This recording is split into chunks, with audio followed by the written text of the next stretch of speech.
जिंदा आ गए हैं वापस। चश्मे सैयद नगरां है कि फिर उठे शायद कोई दीवाना अलीगढ़ के बयाबानों से। देखिए,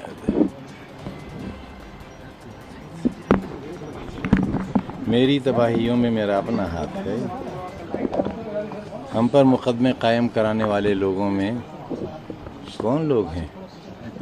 सबसे पहले 8 मुकदमे हम पर कायम हुए और उन्होंने ये कहा कि आज़म खान ने जबरन हमसे ज़मीनें छीन। मैं नहीं जानता क्या हुआ, मैं तो ये जानता हूँ कि मैं 1 साल सीन से आउट रहा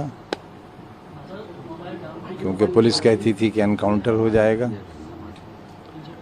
और 27-28 महीने में एक ऐसी कोठरी में रहा जिसमें उन लोगों को बंद किया जाता था जिन्हें 2 दिन बाद फांसी देना होती थी। बिल्कुल अकेला रहता था। जिंदा आ गया वापस। आपकी आंखें नम है, यातनाओं को आपने बहुत झेला है। नहीं, बिल्कुल नम नहीं है सर, खुश्क हो गई हैं आंखें। सर, सब लोग एक सवाल जानना चाहते हैं अखिलेश यादव और आपके बीच में, क्या अपनों ने भी खंजर घोंपा है क्या सर पीठ में आजम खान के? क्या अखिलेश की भूमिका जो होनी चाहिए थी, आप उससे ऐसा सीनियर लीडर ऑफ एसपी आप निश्चिंत नहीं? देखिए, लीडर तो हम कभी थे ही नहीं। लीडर तो हम कभी थे ही नहीं। अगर लीडर होते तो इतने बहुत से काम कर नहीं पाते।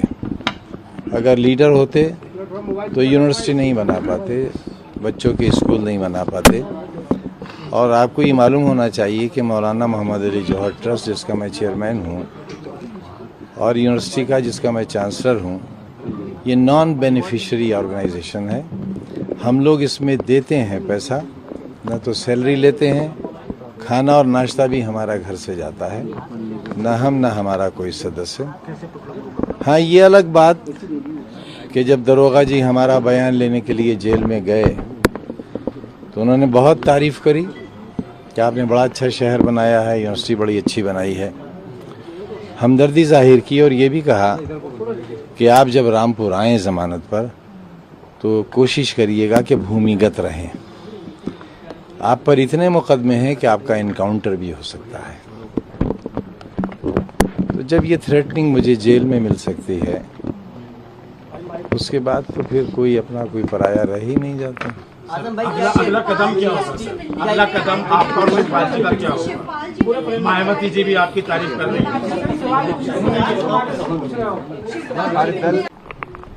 न मैं मुल्क बेचने वाला हूँ, न मैं कौम बेचने वाला हूँ।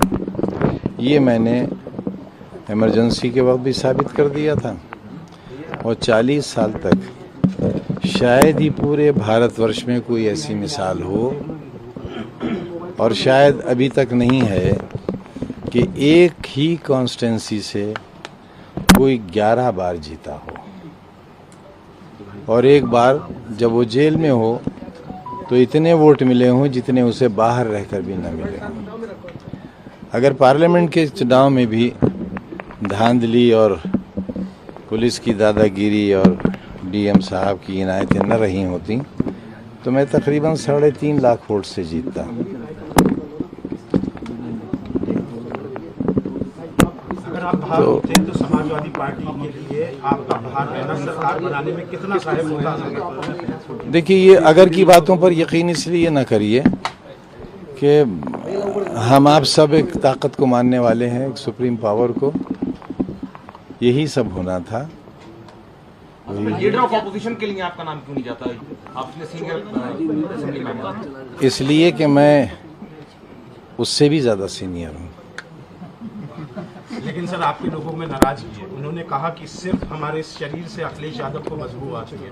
आपके आज भी देख रहे हैं कितने समर्थक सड़कों पे थे। वो चाहते हैं कि आजम खान अगर खड़े होते हैं तो बीजेपी का विकल्प एक दे सकते हैं। आजम खान क्या मुस्लिमों का एक बड़ा चेहरा बनकर एक विकल्प दे सकते हैं? क्या मायावती? देखिए, इस वक्त मेरे लिए बीजेपी, बहुजन समाज पार्टी या कांग्रेस इसलिए बहुत बड़ा सवाल नहीं है क्योंकि ये मेरे परिवार पर, मेरे लोगों पर हज़ारों की तादाद में जो मुकदमे दायर किए हैं, उनमें बस मैं ये कह सकता हूँ कि मेरी तबाहियों में मेरा अपना हाथ है। आजम भाई, कपिल मेरे सिब्बल साहब- अपने लोगों का बड़ा कंट्रीब्यूशन है और बस मालिक से दुआ है कि उन्हें सद्बुद्धि आए। क्या आप आप कपिल- इशारे में आपसे सब मिले। चीज कह रहे हैं, आपका अपना अंदाज बयां जो है वो बिल्कुल जुदा होता है, लेकिन सब लोग जानना चाहते हैं कि जो तकलीफ और जिस 27 महीने की पीड़ा से आप गुजरे हैं, और जो एक पार्टी होती है, देखिए एक माँ बाप के तौर पर पार्टी होती है आजम भाई, उस पार्टी ने क्या आपको लगता है कि जिसके लिए आपने 40 वर्षों तक सड़क पर, अभी आप बता रहे हैं लेकिन किस तरीके से सुना गोली चली आप पर। लेकिन सुना ये है कि महबूबा के कहने पर किसी ने अपनी माँ का दिल निकाल लिया था, और वो दिल निकाल कर जब महबूबा की तरफ बढ़ गया तो ठोकर लगी और दिल के साथ गिर गया। तो माँ के दिल से आवाज़ आई थी, बेटे तेरे चोट तो नहीं लगी। तो इतने सब कुछ होने पर भी माफ करने को तैयार है। नहीं, मैं खतावार मानता ही नहीं हूँ। सर आप देखिए कि मैं खतावार मानता ही नहीं हूँ तो मैं माफ़ किस चीज़ के लिए करूँ। मेरे लिए जिसने जितना किया उसका शुक्रिया, जिसने नहीं किया उसका भी शुक्रिया। किसने कितना किया आपसे बेहतर कौन जान सकता है। अखिलेश यादव जी का शिवपाल ट्वीट यादव भी 6 घंटे बाद आता है और पूरे देश ने ट्वीट किए, खुशियां मनाई, लड्डू बांटे। शिवपाल यादव से आपने मुलाकात की, लेकिन अखिलेश यादव के डेलीगेशन से मुलाकात नहीं की। मेरी तबीयत ठीक नहीं थी। आजम भाई, कपिल सिब्बल साहब ने आपकी वकालत की सुप्रीम कोर्ट में। आजम भाई,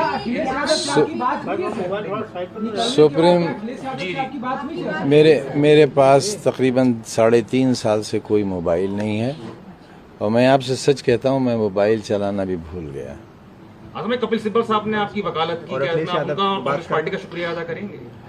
मैं कपिल सिब्बल साहब का तो शुक्रिया बहुत छोटा शब्द है, बहुत छोटा शब्द है। मेरे पास वो अल्फाज नहीं हैं कि मैं उनके जो सलूक रहा है उसका शुक्रिया अदा कर सकूं। लेकिन हाँ, सुप्रीम कोर्ट के बारे में ज़रूर ही कहना चाहूँगा कि विधाता ने जो उन्हें ताकत दी और जो पावर्स डेलीगेट की, उन्होंने बहुत ईमानदारी के साथ उसका इस्तेमाल किया। और जब तक ऐसे जजेस हिंदुस्तान में बाकी हैं, कम से कम हमारे जैसे, जिसमें देश का पूरा ज्ञानव्यापी मुद्दे पर आपका क्या कहना है? ज्ञानव्यापी पे क्या कहना है?